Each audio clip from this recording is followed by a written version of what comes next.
이제 다윗이 인구조사, 이것은 다윗의 계산이었어요.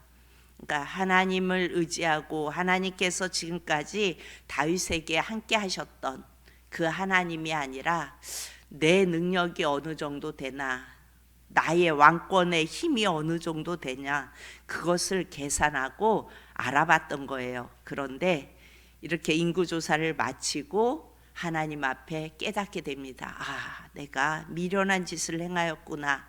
다 하나님의 은혜인데 하면서 하나님 앞에 엎드립니다. 그랬더니 11절에 이제 이 선견자 다윗의, 그러니까 말씀으로 이끌어주는 자죠. 이 다윗의 선견자 갓이 다윗을 찾아옵니다. 12절에 보면요, 세 가지를 보이면서 하나를 택하라고 얘기해요. 그러니까 7년 기근을 택하든지, 아니면 석 달 동안 원수에게서 도망 다니는 일을 택할 것인지, 아니면 3일 동안 전염병을 택할 것이든지 네가 택하라 라고 말합니다. 그러니까 여러분, 죄가 해결되지 않으면 이 땅에서 늘 고통 속에 있어야 돼요. 이 세 가지의 고통을 받아야 합니다. 기근은 뭐예요? 굶주림이에요. 그러니까 굶주림이라는 게 우리가 먹고 사는 거를 굶는다는 의미도 있지만, 항상 열심히 최선을 다해서 사는데 늘 생활이 밑빠진 독에 물 붓는 것처럼 다 새어나가는 사람 있죠. 열심히는 살아요. 밤과 낮을 가리지 않고 계속 일을 하면서 버는데 남는 게 없는 거예요. 다 빠져나가는 거예요. 이게 기근이에요. 그리고 하나님께서요, 우리를 창조하실 때 줄이라고 창조하지 않으셨거든요. 이렇게 다 없어서 이렇게 살라고 우리를 창조하지 않으셨어요. 그런데 이게 왜 온 거예요? 죄로 인해 온 거예요. 그리고 석 달 동안 뭐 하래요? 원수로부터 도망 다니래요. 이건 뭘까요? 우리가 살면서 뭐 남편에게든 자식에게든 아니면 그 어떤 일로 인하여 늘 안주하지 못하고 떠도는 인생을 사는 그런 경우도 보죠. 어디에 이렇게 편안하게 안주하지 못하고 늘 떠돌아요. 예, 계속 떠도는 인생, 돈 때문에 아니면 어떤 문제 때문에 늘 두려움과 공포로 그렇게 살아가는 인생, 이런 인생들을 말합니다. 이런 모든 것들이 죄의 심판 가운데 있는 거예요. 근데 다윗에게 이 세 가지 중 택하라 했는데 다윗은 전염병을 택합니다. 왜 다윗이 이 전염병을 택했을까요? 14절에 보면 이렇게 말씀합니다. 14절, 다윗이 갓에게 이르되 내가 고통 중에 있도다. 청하건대 여호와께서는 긍휼이 크시니 우리가 여호와의 손에 빠지고 내가 사람의 손에 빠지지 아니하기를 원하노라. 그러니까 사람들에 의해서 어떻게 이렇게 당하는 것보다 차라리 하나님의 그 긍휼 앞에 그냥 빠지겠다. 차라리 하나님의 긍휼을 기다리고 있는 것이 낫겠다, 이렇게 생각을 한 겁니다. 그래서 15절에 이제 여호와께서 그 아침부터 죗값을 치르게 하십니다. 정하신 때까지 전염병을 이스라엘에게 내리시니 단에서부터 브엘세바까지 백성의 죽은 자가 7만 명이라. 성경은요, 죗값이 얼마나 철저하게 지불되는지를 보여줍니다. 여러분, 우리가 우리의 죗값은 이미 십자가 아래에서 지불되었어요. 그러니까 우리가 이렇게 평안하게 은혜 가운데 살아가는 거죠. 예수님의 십자가 밑에서 해결하지 않으셨다면 우리는 늘 이 고통 중에 살아가야 하는 겁니다. 그래서 우리는 죄는 모양이라도 버려야 합니다.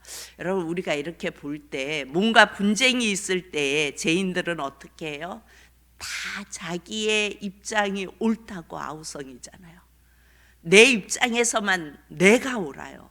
다 내가 옳다고 아우성을 쳐요. 그런데 여러분, 은혜, 예수님 안에 있으면 예수님 안에 있는 자들은 죗값이 이미 다 지불되어진 자들이죠. 예수 안에 있으면요, 무슨 일이 생길 때마다 어때요? 내가 옳다고 아우성하는 것이 아니라 나의 부족함이 보여요. 아, 내가 또 이렇게 잘못했구나. 이렇게 나의 부족함이 보입니다. 16절을 봅니다. 16절을 보면요, 천사가 예루살렘을 향하여 그의 손을 들어 멸하려 하더니 여호와께서 이 재앙 내리심을 뉘우치사 백성을 멸하는 천사에게 이르시되 족하다, 이제는 내 손을 거두라 하시니 여호와의 사자가 여부스 사람 아라우나의 타작마당 곁에 있는지라. 여러분, 죄는 반드시 재앙을 가져옵니다. 그래서 우리는 성경을 통해 사단이 이 죄를 가지고 뭘 하는지 우리는 볼 수 있어야 돼요. 그러니까 죄는 사단에게 얽혀 있는 거잖아요. 그래서 늘 재앙을 가지고 옵니다. 그런데 하나님이 오늘 말씀에 뭐라고 말씀하세요? 재앙 내리신 것을 뉘우치사. 다윗은 진노 중에도 긍휼을 베푸시는 그 하나님을 알게 돼요. 그러니까 하나님의 긍휼 앞에 다 내려놓고 엎드렸는데 그 하나님의 긍휼하심이 어떤 것인지를 깨닫게 됩니다. 다윗은 진노 중에서 긍휼을 베푸시는 하나님을 알았기에 어때요? 하나님의 손에 빠지는 것을 선택합니다. 그랬더니 재앙 내리심으로 7만 명이 죽어요. 어마어마한 거죠. 7만 명이 죽고 나서 하나님이 멈추세요. 백성이 멸하는 천사에게 이르시되, 백성을 멸하는 천사에게 이르시되 족하다, 이제는 내 손을 거두라. 그러니까 하나님이 재앙 내리는 천사에게 멈추라고 명령하십니다. 그런데 여러분, 재앙을 내리는 천사가 있던 곳이 어디예요?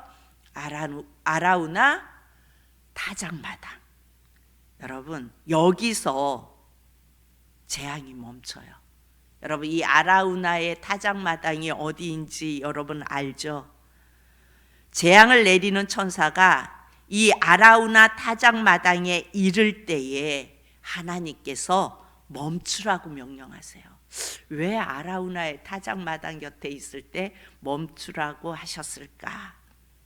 전염병이 그친 줄을 알지 못했던 다윗은 어때요? 백성들이 막 죽어가는 것을 보면서 얼마나 고통스럽겠어요. 지금 죄를 지은 사람은 누구예요? 다윗이에요. 그런데 자기가 하나님의 긍휼함에 있기 원해서 전염병을 택했는데 7만 명이나 되는 백성들이 다 죽어가는 거예요.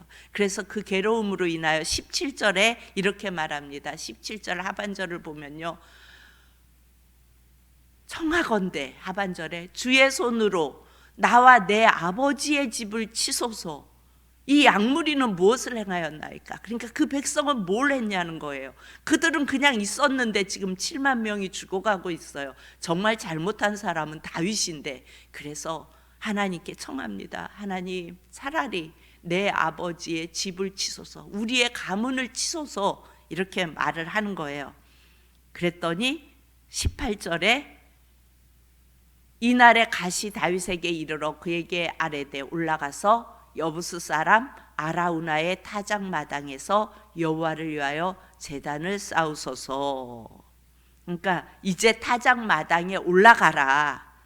전염병은 그쳤다라고 이야기하고 그곳에서 하나님께 단을 쌓으라고 명령합니다. 하나님께 예배하라고 말합니다. 다윗의 이 계산으로 우리의 부가 얼마나 되나, 내 힘이 어느 정도 되나, 이 계산으로 시작한 일은 이렇게 막을 내립니다. 그런데 다윗은 하나님의 긍휼하심을 구하며 자신의 죄를 회개하며 나아갑니다. 그리고 아라우나의 타작마당, 여기는요 아브라함이 이삭을 바쳤던 자리예요. 여러분 기억하시죠? 아브라함이 이삭을 데리고 모리아산으로 올라가죠. 그리고 그곳에서 자기 아들 이삭을 드리려고 했을 때, 칼을 빼어 들었을 때에 하나님이 멈춰라 그러고 순양을 준비하시고 그 순양을 대신 제물로 드리게 해요. 이곳이 바로 아라우나의 타작마당입니다. 그리고 이곳은 또 어디예요? 예수님이 동시에 십자가를 지고 올라가신 골고다예요.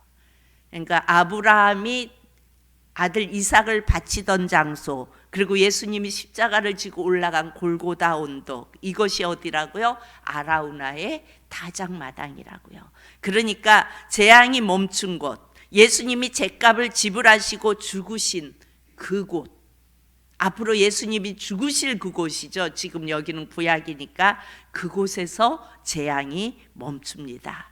우리 25절을 한번 건너가서 한번 봅니다. 24장 25절 시작.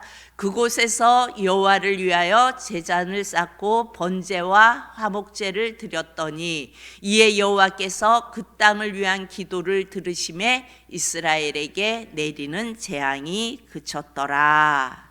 아멘. 그곳에서 여호와를 위하여 제단을 쌓고 번제도 예수님이죠. 화목제도 예수님을 가리켜요. 이에 여호와께서 그 땅을 위한 기도를 들으심에 이스라엘에게 내리는 재앙이 그쳤더라. 앞으로 오실 예수님이 이 아라우나 타작마당에서 우리의 죄의 재앙을 그치게 하려고 어때요?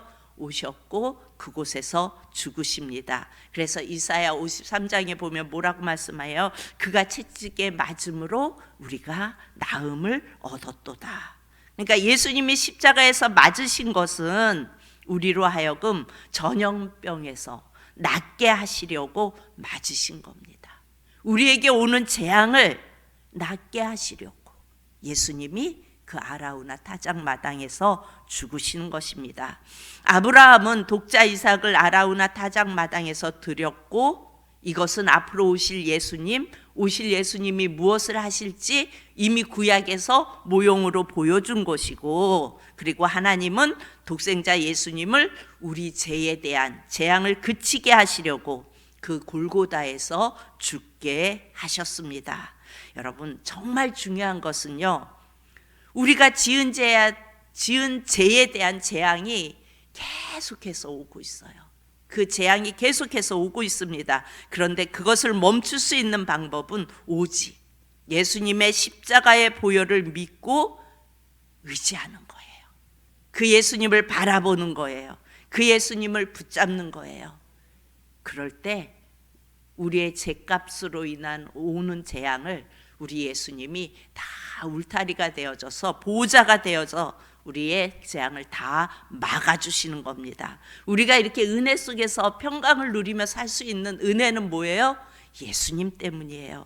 여러분, 그래서 우리는 지금까지 돌아보면 다 주님의 은혜였어요. 그래서 오늘 우리가 찬양을 했죠. 면류관 벗어서 주 앞에 드리지. 그러니까 천국에 딱 들어가서 보면은 내가 한 걸음 한 걸음 걸어서 이 천국까지 온 이 발걸음이 결국 돌아봤더니 다 누구의 은혜였다고요? 예수님의 은혜였다고요. 저 보좌 위에 앉아 계신 어린 양 보좌의 은혜였다고요. 그것을 깨닫는 순간 내가 면류관을 쓰고 있을 수가 없는 거예요. 그래서 면류관을 벗어서 주 앞에 드리게 되는 겁니다. 오늘도 그 은혜를 고백하며 인구조사가 아닌, 인구조사가 뭐예요?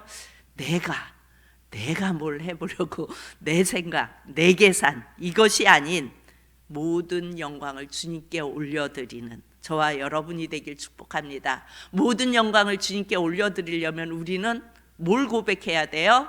모든 것을 누가 하셨다고요? 예수님이 하셨습니다. 예수님이 하셨습니다.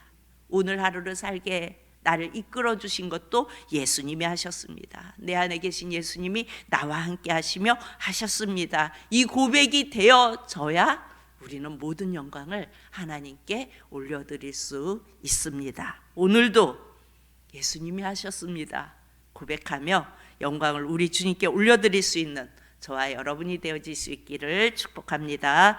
참 좋으신 아버지,